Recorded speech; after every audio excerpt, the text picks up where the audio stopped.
जय श्री कृष्णा। देवताओं में सर्वश्रेष्ठ और उग्र पूज्य गणेश जी माने गए हैं। आइए जानते हैं।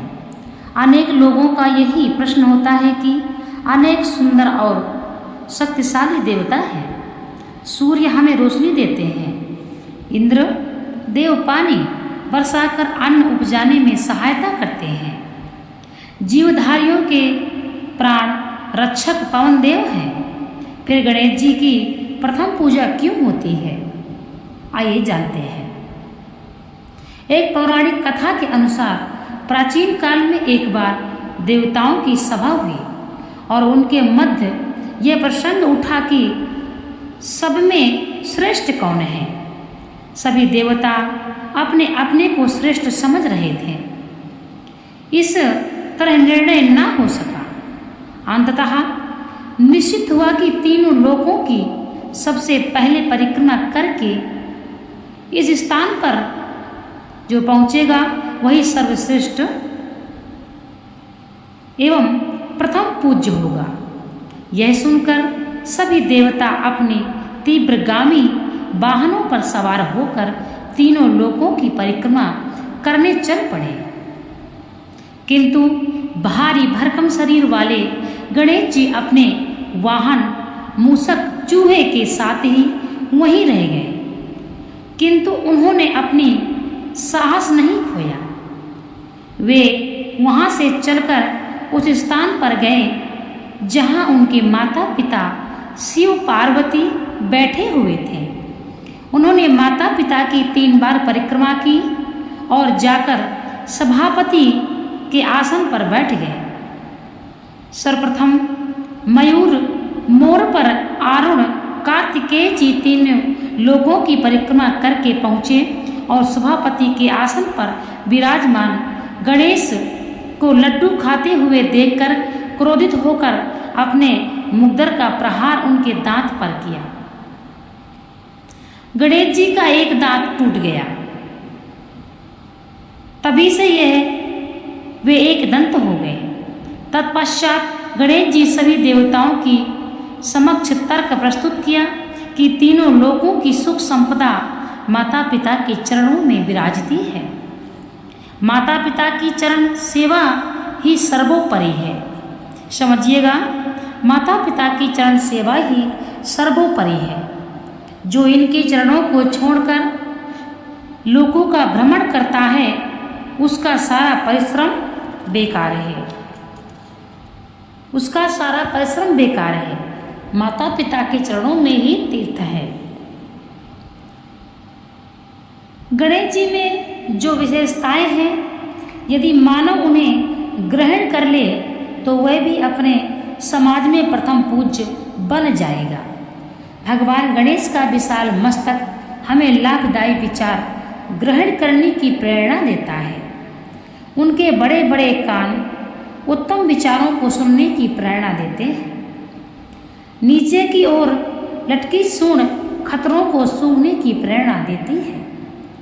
एक दांत से वचनबद्धता तथा मोटी आंखें ध्यान मग्नता की ओर संकेत करती हैं। मोटा पेट पाचन शक्ति और धैर्यता का प्रतीक है। विघ्नों के विनाश हेतु हाथ में परशु तथा मानव कल्याण के लिए वरद मुद्रा धारण किए हैं। ये गुण अन्य देवताओं में नहीं है। जब गणेश जी ने शिव पार्वती की परिक्रमा किया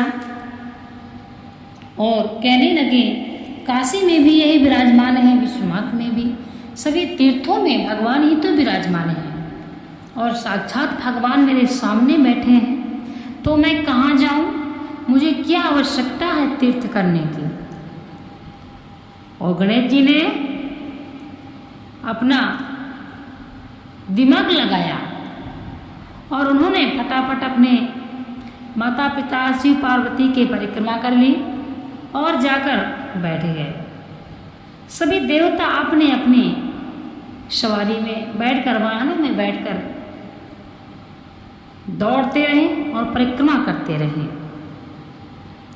इसीलिए प्रथम पूज्य है गणेश जी। क्योंकि बात यही हुई थी कि जो कोई सर्वप्रथम तीनों लोगों की परिक्रमा कर लेगा वह प्रथम पूज्य माना जाएगा। और गणेश जी इसीलिए प्रथम पूज्य हैं। और दूसरी बात, हिंदू धर्म में कोई भी पूजा पाठ होने से पहले गणेश जी का आह्वान किया जाता है। आप कोई भी कार्य करें, गणेश जी का नाम सबसे पहले लेना चाहिए। आप यदि निमित्त पूजा करते हैं तो निमित्त पूजा में भी सबसे पहले ओम गणेशाय नमः अर्थात गणेश जी का ध्यान करना चाहिए। आप चाहे जिस पूजा में देख लीजिए, सबसे आगे गणेश और गौरी की पूजा होती है, इसके पश्चात सभी पूजा होती हैं। चाहे सत्यनारायण की कथा हो, चाहे निमित्त पूजा हो, और चाहे आप प्रातः जब सोकर उठते हैं तब भी गणेश जी का ध्यान करना चाहिए। घर से बाहर निकलते समय आप गणेश जी का ध्यान करें। एक मंत्र है, मंत्र पढ़ें और गणेश जी का ध्यान करके घर से बाहर जाएं। गणेश जी ही प्रथम पूज्य हैं, यह आप सभी जान गए होंगे। अब समझने का विषय यह है कि गणेश जी की जो पूजा है हमें क्या हर पूजा में सर्वप्रथम करनी चाहिए? अवश्य करनी चाहिए। सिर्फ पूजन की ही बात नहीं है। कोई भी यदि आप कार्य करते हैं तो सबसे पहले आप श्री गणेशाय नमः बोलिए, आपका कार्य पूरा होगा। घर से बाहर जाते वक्त, ड्यूटी जाते वक्त श्री गणेशाय नमः बोलिए। प्रातः आँख खुले आपकी भगवान गणेश का ही पहले ध्यान कीजिए। इसके पश्चात अपने कर कमलों का दर्शन करें। क्राद्य वास्ते लक्ष्मी, कर मध्य सरस्वती, कर मृत गोविंदा प्राभाती का दर्शन। इसके पश्चात यह मंत्र बोलिए और